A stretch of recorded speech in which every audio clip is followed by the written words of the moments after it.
আজকের এই সেটটি ডব্লিউবিপি, কেপি, ফুড, এসআই এবং ক্লার্কশিপের জন্য খুবই গুরুত্বপূর্ণ। এটি হচ্ছে 10 নম্বর প্র্যাকটিস সেট। তো আগের প্র্যাকটিস সেটগুলি যারা দেখেননি তাদের জন্য এই ভিডিও ডেসক্রিপশানে প্লেলিস্ট দেওয়া আছে, তো সেখান থেকে আগের সমস্ত প্র্যাকটিস সেটগুলি দেখতে পারেন। আজকের এই প্র্যাকটিস সেটের প্রথম প্রশ্ন হচ্ছে, পোঙ্গল কোথাকার বিখ্যাত উৎসব? তো এই চারটা অপশনের মধ্যে থেকে সঠিক উত্তর হয়ে যাবে অপশান এ, তামিলনাড়ু। আপনার পরবর্তী প্রশ্ন হচ্ছে, ভারতীয় সীমারেখা কতগুলো দেশের সাথে যুক্ত? ভারতীয় সীমারেখা বা সীমান্ত রেখা কতগুলো দেশের সাথে যুক্ত? তো এই প্রশ্নের সঠিক উত্তর হয়ে যাবে অপশান এ, মোট 7টি দেশের সাথে। এই 7টি দেশ হচ্ছে পাকিস্তান, আফগানিস্তান, চীন, নেপাল, ভুটান, বাংলাদেশ এবং মায়ানমার। এখানে বাংলাদেশ হচ্ছে সবথেকে বৃহত্তম বর্ডার এবং আফগানিস্তান হচ্ছে সবথেকে কম বা ক্ষুদ্রতম বর্ডার। 3 নম্বর প্রশ্ন হচ্ছে, জর্জিলা গিরিপথ কোন দুটি স্থানের মধ্যে সংযোগ রক্ষা করে? তো এই চারটা অপশনের মধ্যে থেকে সঠিক উত্তর হয়ে যাবে অপশান ডি, শ্রীনগর ও লেহর মধ্যে। শ্রীনগর ও লেহর মধ্যে জর্জিলা গিরিপথ অবস্থিত বা দুটি জায়গাকে যুক্ত করেছে। পরবর্তী 4 নম্বর প্রশ্ন হচ্ছে, গুরু শিখর কোন পর্বতের সর্বোচ্চ শৃঙ্গ? গুরু শিখর কোন পর্বতের সর্বোচ্চ শৃঙ্গ? তো এই প্রশ্নের সঠিক উত্তর হয়ে যাবে অপশান ডি, আরাবল্লীর। 5 নম্বর প্রশ্ন হচ্ছে, কোন ভারতীয় প্রধানমন্ত্রী ভারত ও পাকিস্তান দুই দেশের সর্বোচ্চ সম্মান পেয়েছে? তো এই চারটা অপশনের মধ্যে থেকে সঠিক উত্তর হয়ে যাবে অপশান সি, মোরারজি দেশাই। পাকিস্তানের সর্বোচ্চ সম্মান হচ্ছে নিশান ই পাকিস্তানি। তিনি পেয়েছেন হচ্ছে 19শে মে 1990 সালে। এবং ভারতরত্ন, যেটি ভারতের সর্বোচ্চ সম্মান, সেই ভারতরত্ন পেয়েছিলেন হচ্ছে 1991 সালে। পরবর্তী 6 নম্বর প্রশ্ন হচ্ছে, ভারতের খনিজ ভাণ্ডার বলা হয় কোন জায়গাকে?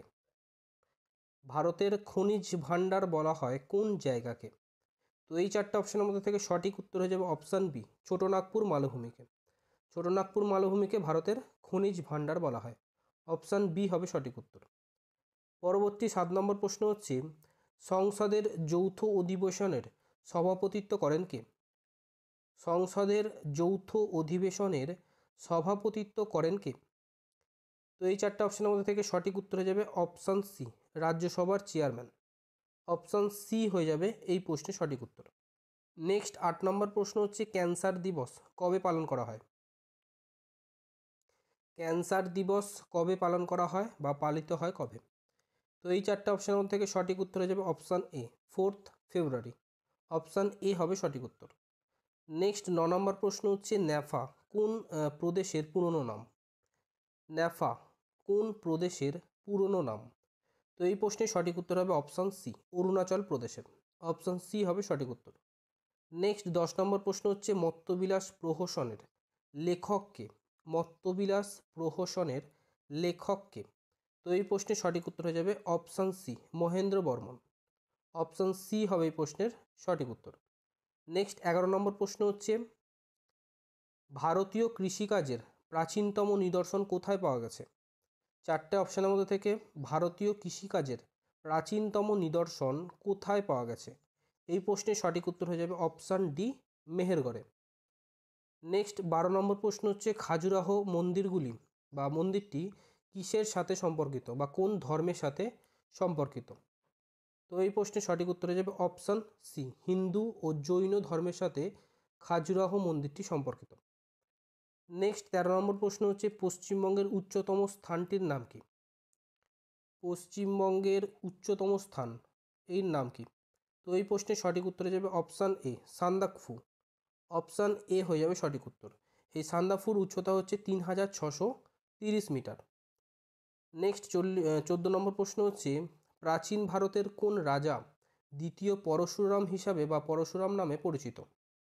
প্রাচীন ভারতের কোন রাজা দ্বিতীয় পরশুরাম নামে পরিচিত? তো এই প্রশ্নের সঠিক উত্তর হয়ে যাবে অপশান ডি, মহাপদ্মনন্দ। নেক্সট 15 নম্বর প্রশ্ন হচ্ছে, সুলতানি যুগের কোন রাজা পারস্যের বিখ্যাত উৎসব নওরোজ ভারতে চালু করেছিল?